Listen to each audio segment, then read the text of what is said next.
상반기 전세 사기, 라더켠 주가 조작 사건, 슈퍼개미 김정한 주식 사기, 인스타 아줌마 160억 사기 라임 사태 등 왜 우리나라에는 이런 사기 사건들이 끊이지 않을까요? 최근 160억 사기로 수십 명의 피해자를 낳은 인스타 아줌마 사기 사건에 대해 벌금 31억, 징역 8년이 선고되었습니다. 이 씨는 국내에서 5위 안에 드는 초단타 고수라고 본인을 소개하며 손해볼 일이 없다며 월 5%, 10% 이자를 주겠다고 속여 44명에게서 161억 원을 가로챘습니다. 주식 강의를 하겠다며 인당 330만원씩 154명에게서 수강료 5억을 받았습니다.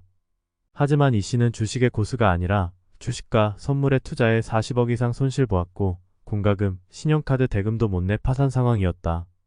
SNS에 주식 투자로 5년 동안 매일 수백만원, 수천만원 벌었다고 가짜 인증샷을 올리고 수십억 주식 잔고 증명서까지 올리고 고급 스포츠카, 명품 시계, 명품 가방 사진 등을 올려 2만 6천 명의 팔로워를 보유했습니다. 대부분 피해자들은 주식의 주자도 모르는 평범한 가정주부들이었습니다. 판결 후 판사가 얘기한 양형 이유가 가관입니다. 다수 피해자가 엄벌을 탄원하는 점, 피고인이 범행을 부인하고 진지하게 반성하지 않는 점 등을 고려했다며 양형 이유를 밝혔어요. 다수 피해자가 엄벌을 탄원하는 점을 고려해 징역 8년에 31억 추징입니다. 160억 벌었는데 31억 추징하면 129억 남고 8년 징역형이면 1년에 16억씩 벌어가네요. 황제 감방생활이네요. 8년만 슬기로운 감방생활하고 출소하면 사기꾼에게 129억이 남습니다.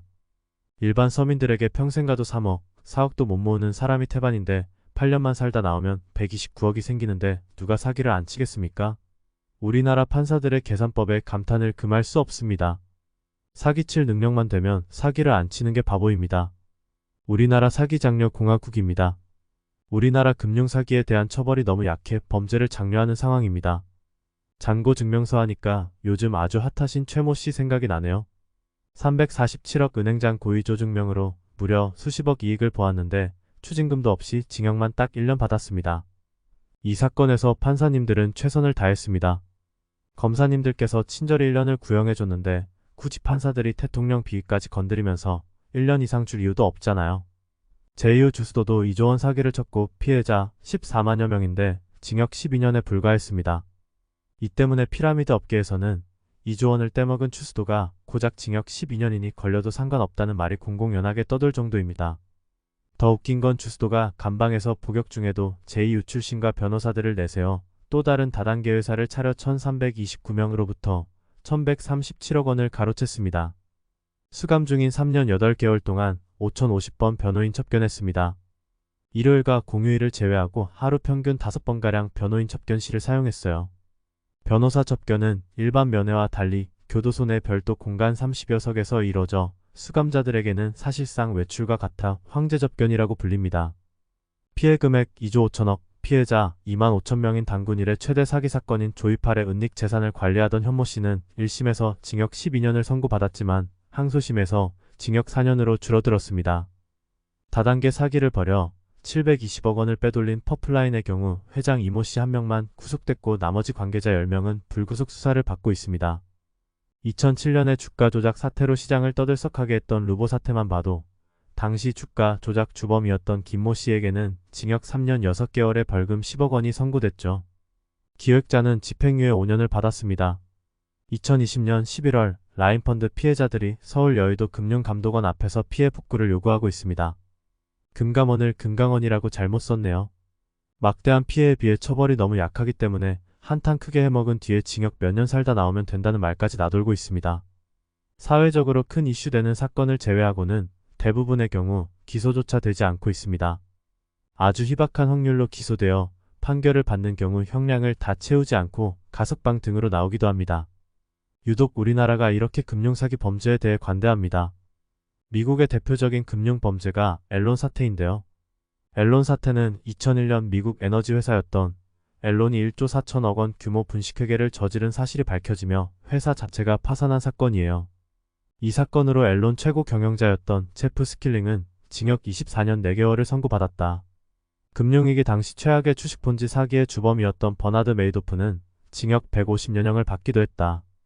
미국에서 이처럼 높은 형량이 나오는 것은 유기징역에 상한선이 없고 개별 범죄마다 형을 합산해 부과하는 병가주의를 채택하고 있어서다. 그래서 디지털 성범죄자 손정우가 미국에서 종신형을 피해 한국 법원에서 판결을 받으려고 하는 웃지 못할 일들도 발생합니다. 주가 조작 사건이나 금융 사기에 대한 제재나 양형 기준을 미국 같은 선진국 수준으로 강화해 재산 잘 숨기고 몇 년 살다 나오면 된다는 생각을 하지 못하도록 원천적으로 차단할 필요가 있습니다. 대표적으로 돈을 벌 수 있는 수단이 주식인데 한국 주식시장의 경우 세계 주요 국가 통틀어 현저하게 저평가되어 있어 수익 내기 힘든 구조예요. 이 또한 많은 사람들을 사기에 쉽게 빠지게 하는 이유입니다. 5월 31일 종가 기준 코스피 12개월 선행 PBR은 0.94배 수준이에요. PBR은 주가를 주당 순자산 가치로 나눈 비율이에요. PBR이 1이라면 해당 기업 주가와 1주당 순자산이 같다는 의미로 이 수치가 낮을수록 기업의 자산 가치가 저평가되어 있다는 의미죠. S&P 500 지수 3.65배, 나스닥 4.95배, 유로스탁 51.69배, 니케이 1.78배, 상하이 종합 1.2배 등 세계 주요 증시와 비교해 PBR 1배를 밑도는 건 코스피뿐이에요. 국내 상장 종목 중 PBR 1배 미만인 종목 비율은 42%에 달합니다. 즉 국내 주식의 거의 절반 가까이가 프리미엄이 전혀 없이 가격에 거래되고 있습니다. S&P 500과 독일 DAX에서 이 비율은 각각 12%, 25%에 불과해요. 한국 주가가 청산 가치에도 미치지 못하고 있어요. 주가 수익이 낮으면 배당 수익률이라도 높아야 하는데 배당 수익률도 전 세계 최하위권이에요. 기업들도 주주를 알기를 호구로 압니다. 최근 CJ, SK 초단이 유상증자를 해서 개미 투자자들을 또 한 번 울렸죠. 여기에 기관, 외인 공매도 치기에는 세계 최고 환경입니다. 한국 주식시장은 개인 투자자가 돈을 벌기 가장 힘든 시장이에요. 정상적인 방법으로는 도저히 수익 내기가 어려워서 50만 유튜버 슈퍼 개미조차 사기를 치고 많은 사람들이 쉽게 돈을 버는 유혹에 빠집니다. 여러분 절대 국내 주식시장에는 아무 주식이나 투자하지 마세요. 삼성전자 같은 세계적인 경쟁력을 지닌 기업이 사이클상 바닥일 때 투자하고 2차 전지처럼 시대에 거스를 수 없는 흐름과 함께 성장할 수밖에 없는 산업에 투자해야 합니다. 아무리 좋은 주식도 비쌀 때 사지 말고 반드시 조정을 받아 쌀 때 분산해 투자해야 합니다. 주주를 소중히 여기고 주주와 이익을 나누려고 하는 기업들에 투자해야 합니다. 샀다 파는 게 아니라 쌀 때마다 사서 모아간다고 생각하고 장기로 투자해야 합니다. 워렌 버핏, 앙드레 코스톨라니, 피터 린치 같은 세계적인 투자자들이 모두 이렇게 투자합니다. 저에게 주식을 가르쳐 준 위대한 투자자 앙드레 코스톨라니는 주식 중개인 펀드 매니저, 단기 투자자는 반드시 피하라고 얘기했습니다. 단타로 돈을 벌기란 불가능하다.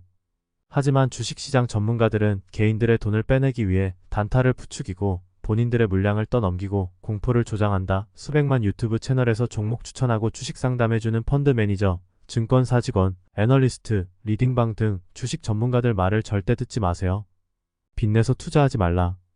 충분히 생각한 끝에 어떤 전략을 세웠다면 친구, 여론 등의 소음에 흔들려서는 안 된다. 중요한 것은 생각을 한 뒤 투자를 해야 하고 상상력을 가지고 있어야 한다. 그리고 자신의 생각을 믿어야 한다. 난 여러분에게 장기 투자를 권하고 싶다. 장기 투자는 모든 주식 거래 중 최고의 결과를 낳는 방법이다. 단기 투자자가 성공할 확률은 극히 낮다. 증권시장이라는 정글에 처음 들어온 사람은 얽히고 설킨 나무줄기에 발이 걸리게 된다. 가장 좋은 방법은 수면제와 우량주를 동시에 사서 천둥번개를 의식하지 말고 몇 년 동안 푹 자라. 잠에서 깨어나는 순간 기쁘고도 경이로운 순간을 체험하게 될 것이다. 유럽의 전설적 투자자 앙드레 코스톨라니가 80년 투자 인생을 요약한 이야기입니다. 이렇게 투자하지 않고는 주식시장에서 개미 투자자들이 절대 돈을 벌 수 있는 구조가 아닙니다. 제가 국내 주식 5년 정도 투자해보고 낸 결론입니다. 4년 전에 2차 전지를 만나지 못했으면 저도 절대 주식으로 현재처럼 수익을 낼 수 없었을 겁니다. 저는 국내 주식은 2차 전지, 전기차, 배터리 주식들에 분산 투자합니다. 나중에 미국 시장이 조정받으면 미국 주식에도 분산 투자하려고 합니다. 나중에 미국 신흥국 주식도 소개해드리겠습니다. 구독과 좋아요 눌러주세요. 구독과 좋아요는 영상 제작에 큰 힘이 됩니다. 감사합니다.